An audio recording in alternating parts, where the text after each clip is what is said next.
नमस्कार दोस्तों, रेडियो हिंदुस्तान से मैं वर्षा अग्रवाल आज सुनाने जा रही हूँ बच्चों के लिए कहानियाँ, यानी कहानियाँ जिनसे बच्चों को हम दे सकते हैं अच्छी शिक्षाएं।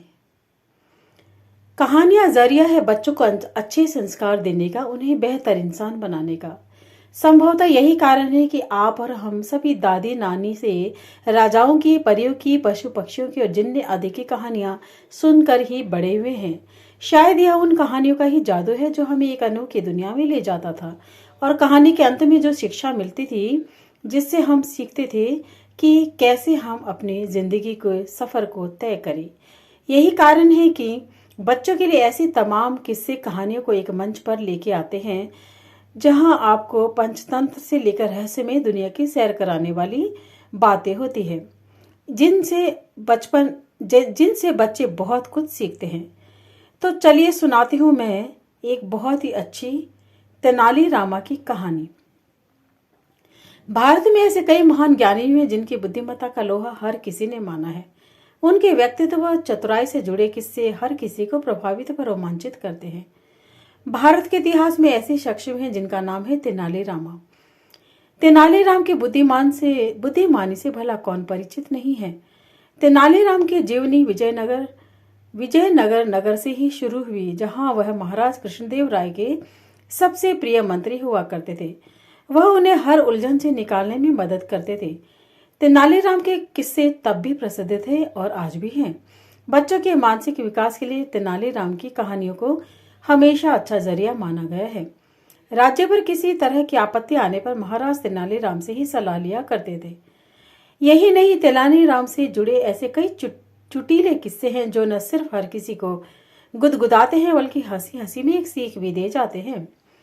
कहानियों के इस वर्ग में आपको तेनालीराम से जुड़े कई मजेदार कहानियां सुनने को मिलेगी। सुनाती हूँ एक कहानी तेनालीराम की। अद्भुत कपड़ा।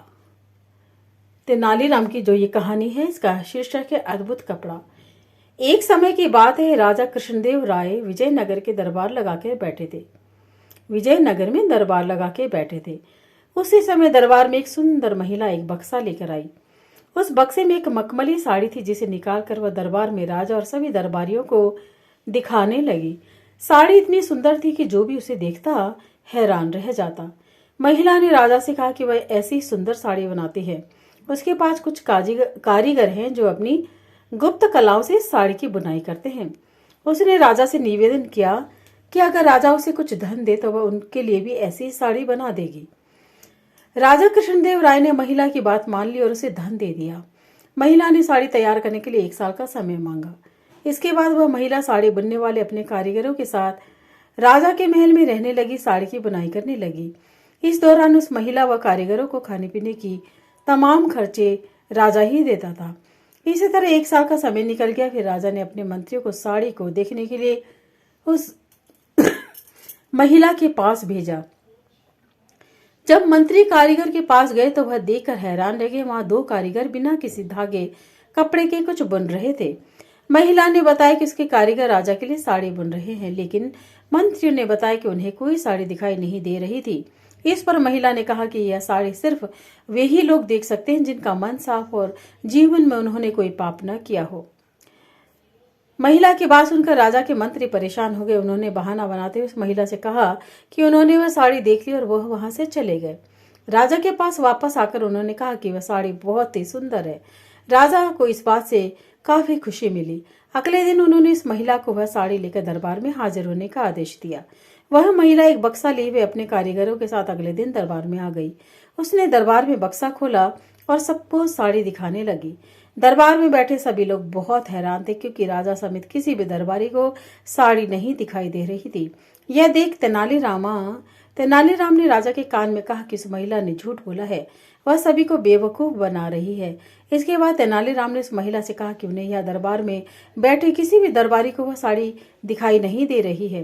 तेनालीराम की यह बात सुनकर महिला ने कहा कि यह साड़ी सिर्फ उसी को दिखाई देगी जिसका मन साफ होगा और उसने कोई पाप न किया होगा। महिला की इस बात को सुनकर तेनालीराम के मन में एक योजना आई। उन्होंने उस महिला से कहा, राजा चाहते कि तुम खुद उस साड़ी को पहनकर दरबार में आओ, तभी वह सभी को दिखाई देगी। तेनालीराम ने यह बात सुनकर महिला राजा से माफी मांगने लगी। उसने राजा को सब सच सच बता दिया कि उसने कोई साड़ी नहीं बनाई, वह सबको मूर्ख बना रही थी। महिला की बात सुनकर राजा को बहुत गुस्सा आया। उन्होंने उसे जेल में डालने की सजा सुना दी। लेकिन जब उस महिला ने बहुत विनती की तो उन्होंने उसे छोड़ दिया और माफ करके उसे जाने दिया। साथ ही राजा ने तेनालीराम की चतुराई की तारीफ भी की।